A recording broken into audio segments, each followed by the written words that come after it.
पिछले एक हफ्ते में इतने लोगों ने कमेंट्स में यही बात लिखी है कि राहु जिसके 10 में, दुनिया उसके बस में। लेकिन आखिर ऐसा होता क्यों नहीं है? हमारा तो राहु 10वें में ही है और उसके बावजूद भी दुनिया हमारे बस में नहीं है। इनफैक्ट कल ही मैंने एक शॉर्ट पोस्ट किया था, उसमें मैंने ये बताया था कि कुंडली के 10वें घर में अगर राहु हो तो कैसे रिजल्ट देता है। और वहां पर भी जो पहला कमेंट था वो यही था कि मैडम मेरे घर में तो 10वें घर में राहु है, लेकिन दुनिया मेरे बस में क्यों नहीं है। तो चलिए, आज जब मैं जेन्युइनली काम नहीं करना चाहती लेकिन धीरे धीरे कर ही रही हूँ क्योंकि आज संडे है, मैंने सोचा कि एक वीडियो भी आप लोगों के लिए बना दिया जाए।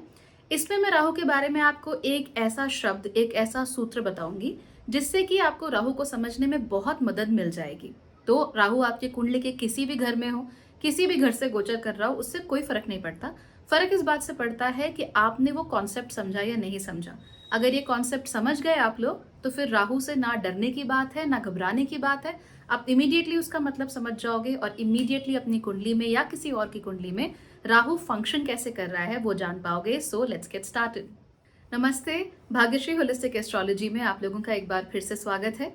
यहाँ पर हम बात करते हैं पॉजिटिव, इंस्पायरिंग और होलिस्टिक एस्ट्रोलॉजी की, यानी कि एक ऐसा ज्योतिष जो कि आपके पॉजिटिव पॉइंट्स को मैक्सिमाइज कर सकता है और आपके नेगेटिव पॉइंट्स को मिनिमाइज करने में आप लोगों की मदद भी कर सकता है। जिन लोगों को भी ये चैनल अच्छा लगता है, जो मुझे सपोर्ट करना चाहते हैं, जिन्हें होलिस्टिक एस्ट्रोलॉजी बिना डराए धमकाए वाली एस्ट्रोलॉजी पसंद है, प्लीज इस चैनल को सब्सक्राइब कीजिए और अपने दोस्तों के साथ शेयर जरूर कीजिए। आप लोग चाहें तो मुझे सपोर्ट करने के लिए इस चैनल के मेंबर्स भी बन सकते हैं। अगर आप अपनी कुंडली मुझसे दिखाना चाहते हैं या फिर मुझसे ज्योतिष सीखना चाहते हैं या फिर मेरे विनिमय प्लान का हिस्सा बनना चाहते हैं तो आप मेरी वेबसाइट bhagyashree.org पर जा सकते हैं। वहां पर जाकर ये तीनों ही काम you will be able to do well and you'll also be able to read a lot of vlogs. चलिए बात कर लेते हैं राहु की। तो सबसे पहले, क्या आप राहु को समझते हैं? राहु एक ऐसा ग्रह है जिसके पास सर तो है पर धड़ नहीं है। यानी कि उसके पास पांचों सेंसेस हैं, पांचों जो हमारी इंद्रियां हैं, देखना, स्मेल करना, किसी चीज को सुनना, ये सारी इंद्रियां जो है उसकी एक्टिव हैं। लेकिन उसके बावजूद भी वो चीजों को ग्रहण नहीं कर पाता, यानी वो ग्राही तो है पर चीजें उसके लिए ग्राह्य नहीं है। समझे ना? तो वो खाना तो चाहता है, चीजों को कंज्यूम तो करना चाहता है, लेकिन चीजों को उस तरीके से कंज्यूम कर नहीं पाता जिस तरीके से वो चाहता है। वजह क्या है? क्योंकि सिर है केवल, धड़ नहीं है। तो अगर खाना कुछ खाते हैं इंसान तो धड़ पे ही जाके उसका डाइजेशन होता है, उसी से पूरे शरीर को शक्ति मिलती है, ताकत मिलती है, राइट।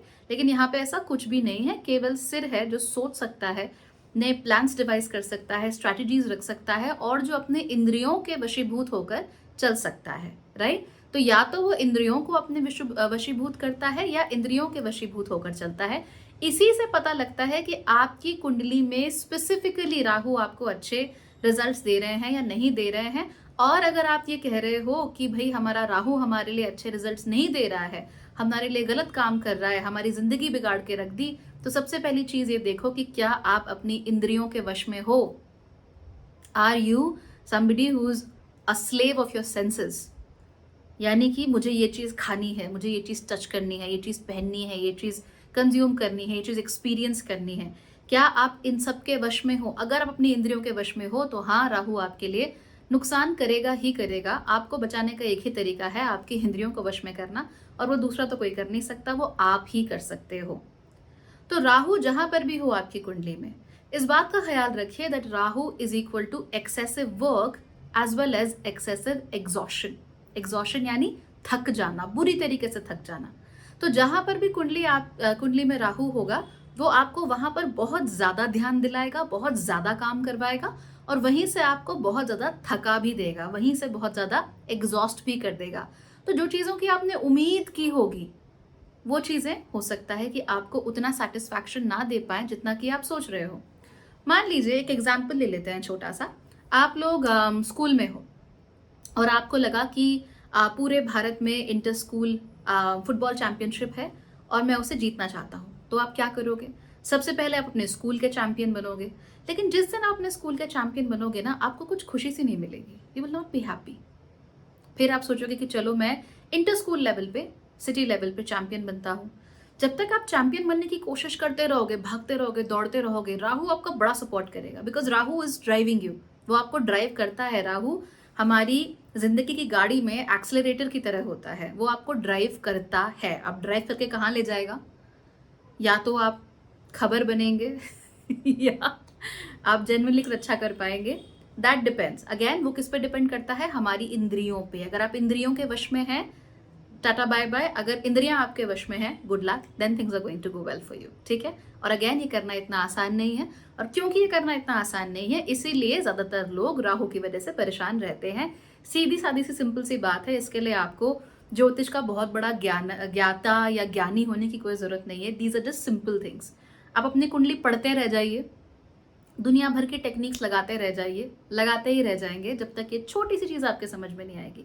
और ये जिसके समझ में आ गई, चाहे आपको बिल्कुल बेसिक ज्योतिष क्यों ना आता हो, इतना ही पता हो कि ये वाला अगर प्लैनेट इस घर में है तो ये रिजल्ट देता है कमोबेश, तो भी आप ज्यादा बेहतर अपने लिए कर पाओगे और दूसरों के लिए भी कर पाओगे। ऑलराइट। सो राहु क्या कर रहा है, ड्राइविंग फोर्स है। तो जब ये ड्राइव कर रहा है उसको सेटिस्फैक्शन नहीं आता, क्योंकि वो ग्राही तो है पर उसके लिए कुछ ग्राह्य नहीं है।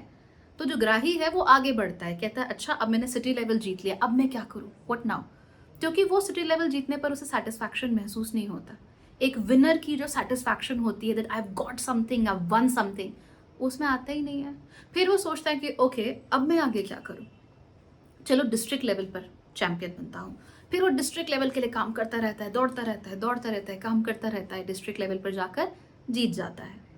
और उसके बाद भी उसे चैन नहीं पड़ता। अब वो कहता है कि अब क्या करूं, फिर स्टेट लेवल पे यही चीज़, उसके बाद नेशनल लेवल पे यही चीज़। लेकिन उसका सपना क्या था, नेशनल लेवल जीतना, राइट।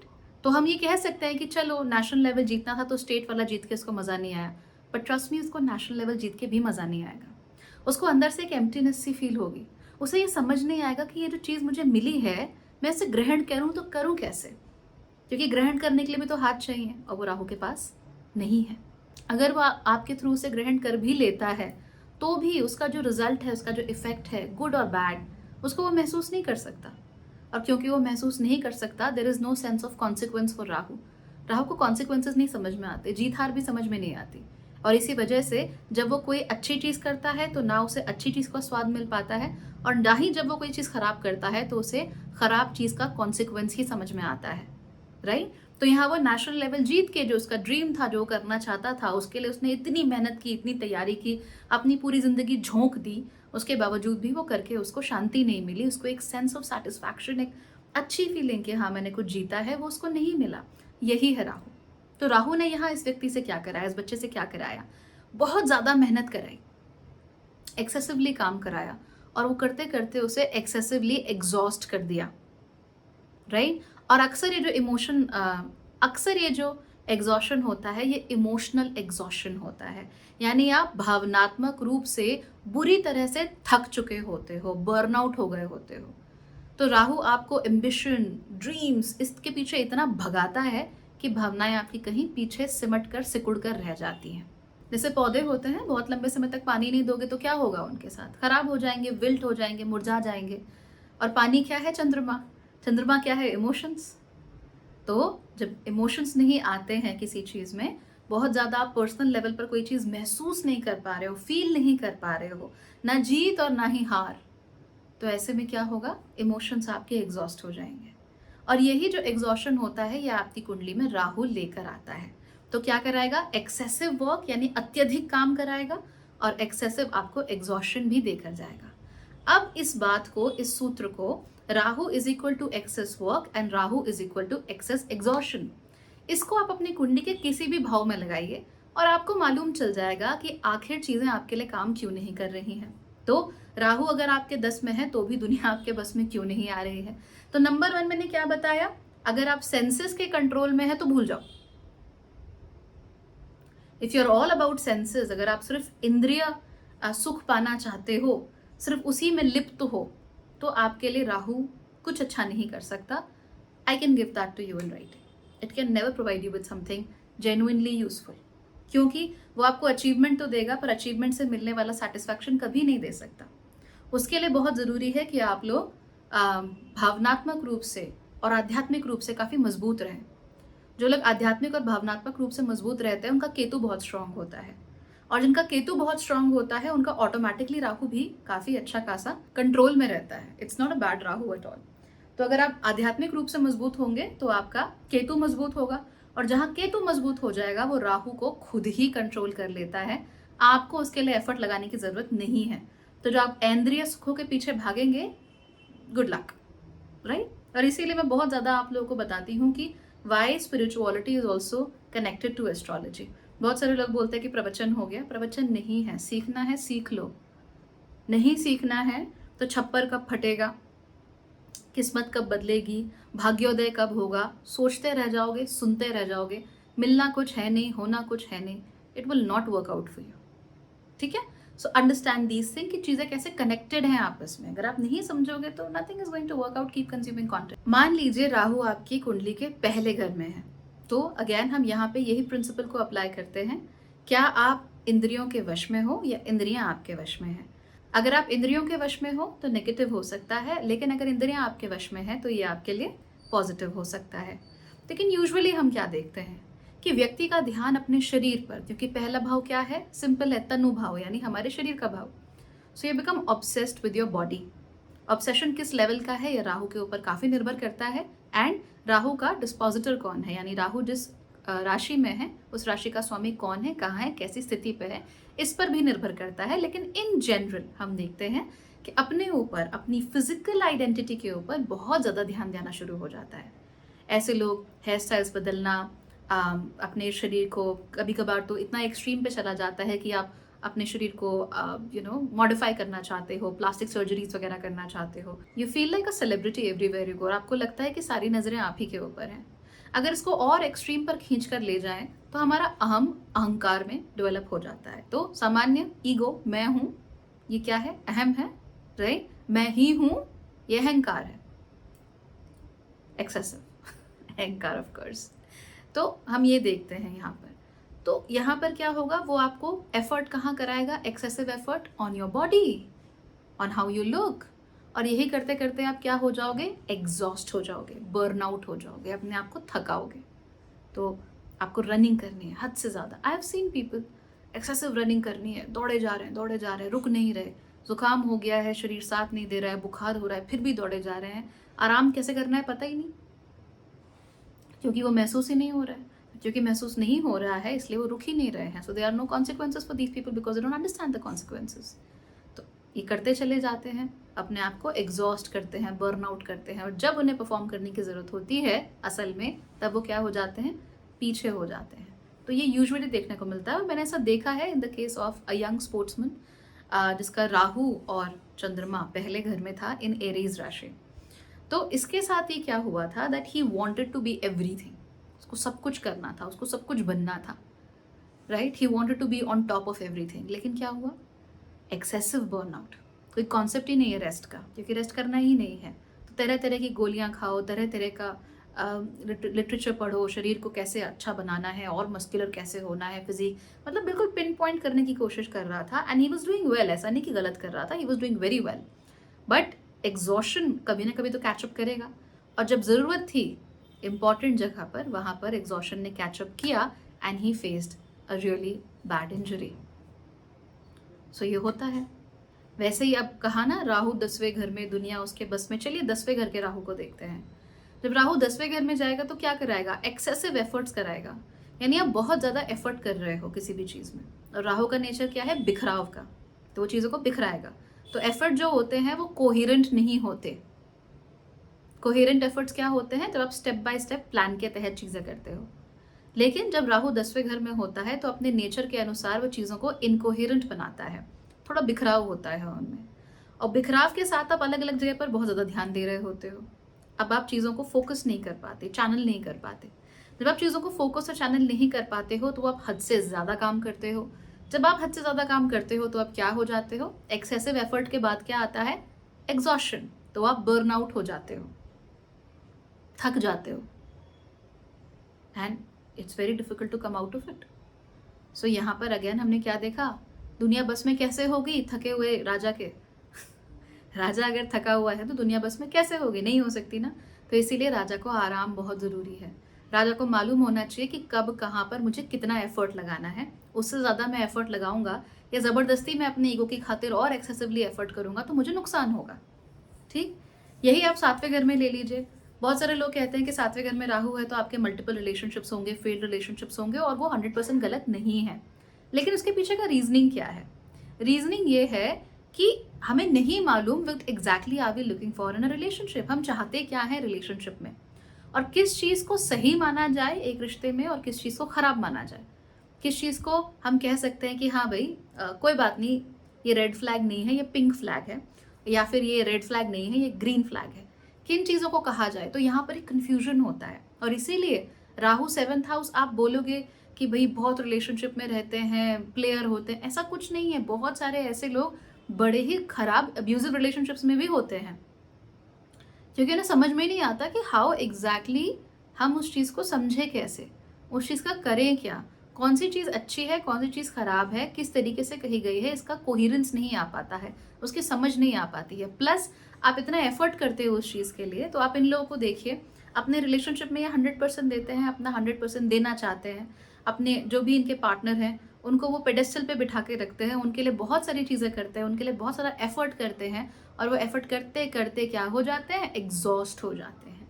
तो जब वो एग्जॉशन होने लगता है तब चीज़ें हो जाती हैं खराब। राहु चौथे घर में रख लीजिए, अब केंद्रों की बात अगर हो ही रही है तो चौथे घर में जब राहु चला जाएगा, अब क्या करोगे? आप अपने सबकॉन्शियस में इतने डूबे हुए हो और so much inside your head कि ये जो शरीर है, मेंटल लेवल पे इतना कुछ हो रहा है कि भौतिक लेवल पे कुछ नहीं हो पा रहा है ना। You are not able to work on a lot of things. क्यों? इसको भी समझना आसान है, बिकॉज राहु जहाँ होगा उसके ऑपोजिट केतु होगा। जहाँ पे एक्सेसिव एफर्ट जाएगा, उसके सामने वाली चीज़ पे एफर्ट नहीं जा पाता है, वो एग्जॉस्ट हो चुकी होती है। तो मान लीजिए आपके गैस, खाना बनाया राइट, तो गैस के 2 चूल्हे हैं, 2 बर्नर हैं, उसमें से एक चूल्हा ऐसा है जो कि बुझा पड़ा है, कुछ करना ही नहीं चाहता, कहता है मूड नहीं है मेरा, और दूसरा ऐसा है जो 2 के बराबर जल रहा है। तो आपको क्या लगता है कि क्या होगा? एक खाना पकाएगा नहीं और दूसरा वाला खाना जला देगा। तो बस ऐसी ही चीज़ें राहु और केतु के बीच में भी होती हैं। एंड हाँ, राहु एंड केतु का जो लिंक होता है, अगर आप वो समझ लेंगे तो कुंडली में आप क्या कर रहे हो, जिंदगी में आपको क्या करना है, आपका लाइफ पर्पस क्या है, ये भी आप बहुत आसानी से समझ सकते हो। इसके ऊपर या तो मैं कभी कॉन्फ्रेंस बनाऊंगी, आई डोंट नो कब होगा ऐसा, but let's see whenever I can make that happen. नहीं तो अगर आप इसे और गहराई से समझना चाहते हो तो आप मेरे एस्ट्रोलॉजी लर्निंग कोर्स का भी हिस्सा बन सकते हो। वहाँ पर इन सारी चीज़ों को हम बहुत डिटेल में समझेंगे, ताकि आप लोग ये जान पाए वेदर और not things actually work out for you, and Rahu and Ketu काम करते हैं तो कैसे करते हैं एक दूसरे के साथ मिलके। वो थ्योरी नहीं जो हम हर जगह पढ़ते हैं, actual practical stuff. So I hope now you understood. तो अब आपको मालूम चल जाएगा कि राहु अगर पहले घर में है तो क्या एग्जॉस्ट हो रहा है, कहाँ पे आप एग्जॉशन कर सकते हो। राहु दूसरे घर में है तो क्या पाने के लिए आप कोशिश कर रहे हो, है ना, पैसा पैसा पैसा, तो एग्जॉस्ट हो जाते हो उसके पाने की चाहत में। तो ये सारी की सारी चीज़ें आपको पता लग जाएंगी। एंड रिमेंबर, 3-4 क्वालिटीज राहु की। नंबर 1, राहु में बिखराव है, ठीक। नंबर 2, राहु कॉन्सिक्वेंसेस को नहीं समझता। अपने बिखराव की वजह से कौन सी चीज़ सही है या कौन सी चीज़ गलत है, गलत सही का फैसला इतनी आसानी से राहु नहीं कर पाता है, because it's only half, right, it's not full. तो वो गलत सही का फैसला कर पाने में अक्षम होता है कई सारे केसेस में। तो दोस्त हैं तो दोस्तों के साथ भी पता नहीं कर पाता कि कौन मेरा असली में दोस्त है और कौन मेरा असली में दोस्त नहीं है, क्योंकि राहु छल कारक है, ठीक। तो क्या हुआ, पहली बात बिखराव है, दूसरा छल हो जाता है, आप पता नहीं कर पाते कौन सी चीज़ असली है और कौन सी चीज़ नकली। अगर आपको इसको याद करने का एक और तरीका चाहिए तो रावण मूवी देखी है ना आपने, उसके एंड में क्या होता है, बहुत सारे रावण आ जाते हैं, तो कौन सा रावण असली है और कौन सा रावण नकली है, ये राहु पता नहीं कर पाता।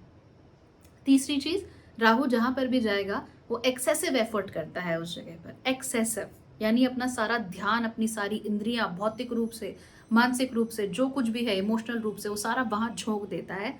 और वहाँ झोंकने के बाद उस चीज़ से उसको जो रिजल्ट मिलता है वो क्या होता है, वो होता है नंबर 4 यानी कि एग्जॉशन, यानी कि वहाँ से उसे क्या मिलती है, थकान। और क्या सेंस ऑफ सेटिस्फैक्शन राहु को मिल पाता है, नहीं मिल पाता, क्योंकि राहु को पता ही नहीं है कि कॉन्सिक्वेंसेस क्या होते हैं। तो कॉन्सिक्वेंसेस, दुख, दुविधा, परेशानी, प्रेम, सेटिस्फैक्शन, ये सब चीज़ें राहु को नहीं पता लगती। तो क्योंकि उसे पता नहीं लगती है, इसलिए वो चीज़ होती चली जाती है, उसका एंड नहीं हो पाता। और उसको अगर हम वापस जोड़ें तो कैसे जोड़ेंगे, जहाँ इंद्रियों पर कंट्रोल होगा वहाँ आपको पता लग जाएगा कहाँ रुकना है, या फिर आपको ध्यान होगा या भान होगा कि कहाँ रुकना है। और जहाँ इंद्रियों पे वश नहीं है वहाँ पे राहु आपको खींचेगा, आप राहु को नहीं खींचोगे। तो मान लीजिए आप कुत्ता घुमाने ले गए हैं कभी सुबह सुबह, तो बस कुछ लोग अपने कुत्ते को चलाते हैं और कुछ कुत्ते अपने मालिकों को चलाते हैं। देखा होगा right. Some dogs are running, भागते रहते हैं, अगर मालिक उनके पीछे पीछे पीछे पीछे बस किसी तरह से खींचते चले जाते हैं। तो जो डॉग का एग्जाम्पल है, कुत्ते का जो एग्जाम्पल है, वो हमारी इंद्रियां हैं। आप अपनी इंद्रियों को खींच रहे हो या इंद्रियां आपको खींच रही है, आप वो चेक कीजिए।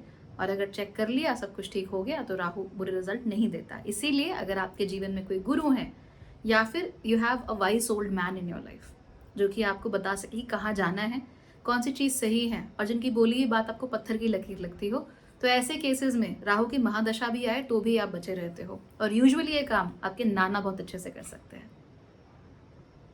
Okay, so figure it out and let me know if it was helpful. I'm pretty sure it was. So good luck and congratulations for seeing me in this hairstyle.